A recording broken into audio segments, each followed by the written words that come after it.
ಇಡೀ ದೇಶದಲ್ಲೇ ಹಲ್ಚಲ್ ಎಬ್ಬಿಸಿರುವಂತ robbery case ಇದು. ಆದ್ರೆ ಈಗ ಈ ರಾಬರಿ ಕೇಸ್ಗೆ ಸಿಗ್ತಾ ಇರುವಂತ ಅಪ್ಡೇಟ್ ಇದೆಯಲ್ಲ, ನಿಜಕ್ಕೂ ಕೂಡ ಇಡೀ ಪ್ರಕರಣಕ್ಕೆ ಅತಿ ದೊಡ್ಡ ಟ್ವಿಸ್ಟ್ ಅನ್ನ ಕೊಡ್ತಾ ಇದೆ. ಇಲ್ಲಿ ಈ ರಾಬರ್ಸ್ ಕನ್ನ ಹಾಕಿರೋದು ಕೇವಲ 400 ಕೋಟಿ ಅಲ್ಲ, 1,000 ಕೋಟಿ ಅನ್ನೋದು ಗೊತ್ತಾಗ್ತಾ ಇದೆ. ಚೋರ್ಲಾಘಾಟ 400 ಕೋಟಿ ರಾಬರಿ ಕೇಸ್ಗೆ ಟ್ವಿಸ್ಟ್ ಮೇಲೆ ಟ್ವಿಸ್ಟ್ ಸಿಗ್ತಾ ಇದೆ. ರಾಬರಿ ಆಗಿದ್ದು 400 ಕೋಟಿ ಅಲ್ಲ, ಬರೋಬ್ಬರಿ 1,000 ಕೋಟಿ. ದೂರುದಾರ ಸಂದೀಪ್ ಪಾಟೀಲ್ ವಿಡಿಯೋ ಹೇಳಿಕೆಯೊಂದನ್ನ ನೀಡಿದ್ದಾರೆ. 2,000 ಮುಖಬೆಲೆಯ ನೋಟನ್ನ ಈ ಕಂಟೈನರ್ ನಲ್ಲಿ ಸಾಗಿಸಲಾಗ್ತಾ ಇತ್ತು ಅನ್ನುವಂಥದ್ದನ್ನ ಕೂಡ ಸಂದೀಪ್ ಪಾಟೀಲ್ ಬಹಳ ಸ್ಪಷ್ಟವಾಗಿ ಉಲ್ಲೇಖ ಮಾಡಿದ್ದಾರೆ. ಬಿಲ್ಡರ್ ಕಿಶೋರ್ಗೆ ಫೋನ್ ಮಾಡಿ ಹಣಕ್ಕೆ ಬೇಡಿಕೆ ಇಟ್ಟರು. ಚೋರ್ಲಾಘಾಟ್ 400 ಕೋಟಿ ರಾಬರಿ ಕೇಸ್ಗೆ ಈಗ ಒಂದಷ್ಟು ಟ್ವಿಸ್ಟ್ಗಳು ಸಿಗ್ತಾ ಇದೆ. 400 ಕೋಟಿ ವಾಪಸ್ ಕೊಡೋದಕ್ಕೆ ಚಾಲ್ತಿಯಲ್ಲಿರುವಂತ 100 ಕೋಟಿ ಬೇಡಿಕೆ ಇಟ್ಟಿದ್ರು.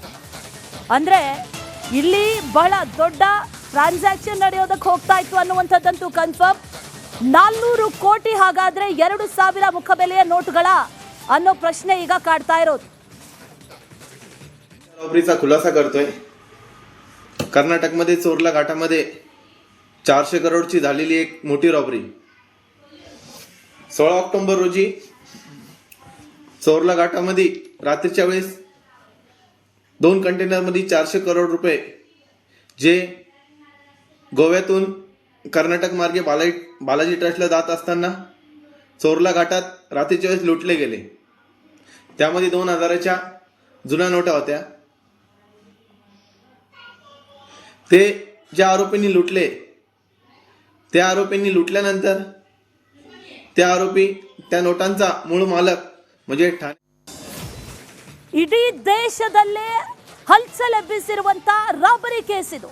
ಆದ್ರೆ ಈಗ ಈ ರಾಬರಿ ಕೇಸ್ಗೆ ಸಿಗ್ತಾ ಇರುವಂತ ಅಪ್ಡೇಟ್ ಇದೆಯಲ್ಲ, ನಿಜಕ್ಕೂ ಕೂಡ ಇಡೀ ಪ್ರಕರಣಕ್ಕೆ ಅತಿ ದೊಡ್ಡ ಟ್ವಿಸ್ಟ್ ಅನ್ನ ಕೊಡ್ತಾ ಇದೆ.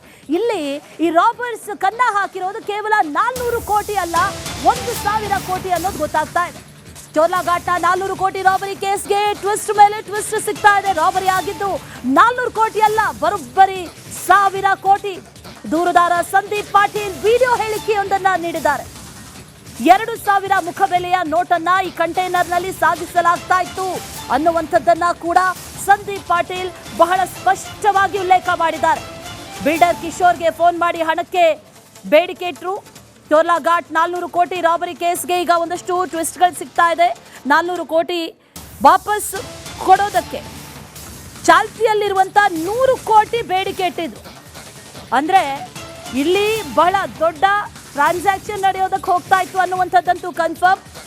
400 ಕೋಟಿ ಹಾಗಾದ್ರೆ 2,000 ಮುಖಬೆಲೆಯ ನೋಟುಗಳ ಅನ್ನೋ प्रश्न ಈಗ काढता इरोद. रॉबरीचा खुलासा करतोय. कर्नाटकमध्ये चोरला घाटामध्ये 400 करोडची झालेली एक मोठी रॉबरी.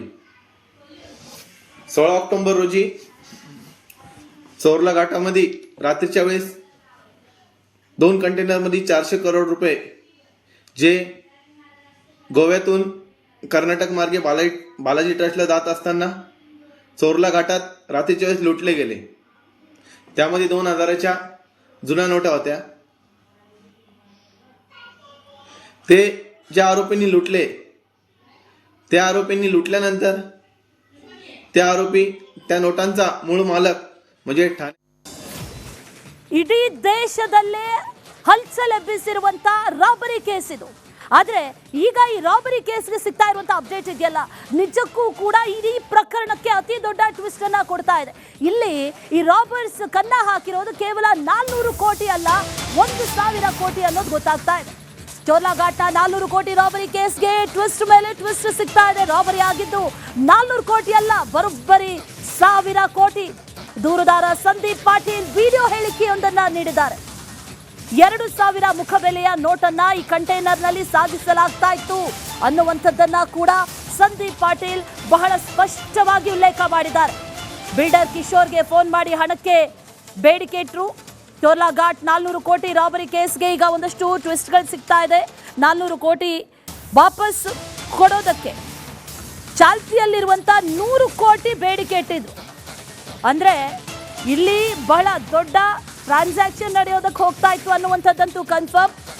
400 ಕೋಟಿ ಹಾಗಾದ್ರೆ 2,000 ಮುಖಬೆಲೆಯ ನೋಟುಗಳ ಅನ್ನೋ ಪ್ರಶ್ನೆ ಈಗ ಕಾಡ್ತಾ ಇರೋದು. रॉबरीचा खुलासा करतोय.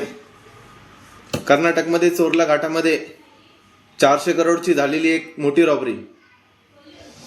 16 ऑक्टोबर रोजी चोरला घाटामध्ये रात्रीच्या वेळेस 2 कंटेनरमध्ये 400 करोड रुपये जे गोव्यातून कर्नाटक मार्गे बालाजी ट्रस्टला जात असताना चोरला घाटात रात्रीच्या वेळेस लुटले गेले. त्यामध्ये 2000च्या जुन्या नोटा होत्या. ते ज्या आरोपींनी लुटले त्या आरोपींनी लुटल्यानंतर त्या आरोपी त्या नोटांचा मूळ मालक म्हणजे ಇಡೀ ದೇಶದಲ್ಲೇ ಹಲ್ಚಲೆಬ್ಬಿಸಿರುವಂತ ರಾಬರಿ ಕೇಸ್ ಇದು. ಆದ್ರೆ ಈಗ ಈ ರಾಬರಿ ಕೇಸ್ಗೆ ಸಿಗ್ತಾ ಇರುವಂತ ಅಪ್ಡೇಟ್ ಇದೆಯಲ್ಲ, ನಿಜಕ್ಕೂ ಕೂಡ ಇಡೀ ಪ್ರಕರಣಕ್ಕೆ ಅತಿ ದೊಡ್ಡ ಟ್ವಿಸ್ಟ್ ಅನ್ನ ಕೊಡ್ತಾ ಇದೆ. ಇಲ್ಲಿ ಈ ರಾಬರ್ಸ್ ಕನ್ನ ಹಾಕಿರೋದು ಕೇವಲ 400 ಕೋಟಿ ಅಲ್ಲ, 1000 ಕೋಟಿ ಅನ್ನೋದು ಗೊತ್ತಾಗ್ತಾ ಇದೆ. ಚೋರ್ಲಾಘಾಟ 400 ಕೋಟಿ ರಾಬರಿ ಕೇಸ್ಗೆ ಟ್ವಿಸ್ಟ್ ಮೇಲೆ ಟ್ವಿಸ್ಟ್ ಸಿಗ್ತಾ ಇದೆ. ರಾಬರಿ ಆಗಿದ್ದು 400 ಕೋಟಿ ಅಲ್ಲ, ಬರೋಬ್ಬರಿ 1000 ಕೋಟಿ. ದೂರುದಾರ ಸಂದೀಪ್ ಪಾಟೀಲ್ ವಿಡಿಯೋ ಹೇಳಿಕೆಯೊಂದನ್ನ ನೀಡಿದ್ದಾರೆ. 2000 ಮುಖಬೆಲೆಯ ನೋಟನ್ನ ಈ ಕಂಟೈನರ್ನಲ್ಲಿ ಸಾಗಿಸಲಾಗ್ತಾ ಇತ್ತು ಅನ್ನುವಂಥದ್ದನ್ನ ಕೂಡ ಸಂದೀಪ್ ಪಾಟೀಲ್ ಬಹಳ ಸ್ಪಷ್ಟವಾಗಿ ಉಲ್ಲೇಖ ಮಾಡಿದ್ದಾರೆ. ಬಿಲ್ಡರ್ ಕಿಶೋರ್ಗೆ ಫೋನ್ ಮಾಡಿ ಹಣಕ್ಕೆ ಬೇಡಿಕೆ ಇಟ್ಟರು. ಚೋರ್ಲಾಘಾಟ್ 400 ಕೋಟಿ ರಾಬರಿ ಕೇಸ್ಗೆ ಈಗ ಒಂದಷ್ಟು ಟ್ವಿಸ್ಟ್ಗಳು ಸಿಗ್ತಾ ಇದೆ. 400 ಕೋಟಿ ವಾಪಸ್ ಕೊಡೋದಕ್ಕೆ ಚಾಲ್ತಿಯಲ್ಲಿರುವಂತ 100 ಕೋಟಿ ಬೇಡಿಕೆ ಇಟ್ಟಿದ್ರು. ಅಂದ್ರೆ ಇಲ್ಲಿ ಬಹಳ ದೊಡ್ಡ ಟ್ರಾನ್ಸಾಕ್ಷನ್ ನಡೆಯೋದಕ್ಕೆ ಹೋಗ್ತಾ ಇತ್ತು ಅನ್ನುವಂಥದ್ದಂತೂ ಕನ್ಫರ್ಮ್. 400 ಕೋಟಿ ಹಾಗಾದ್ರೆ 2000 ಮುಖಬೆಲೆಯ ನೋಟುಗಳ ಅನ್ನೋ ಪ್ರಶ್ನೆ ಈಗ ಕಾಡ್ತಾ ಇರೋದು.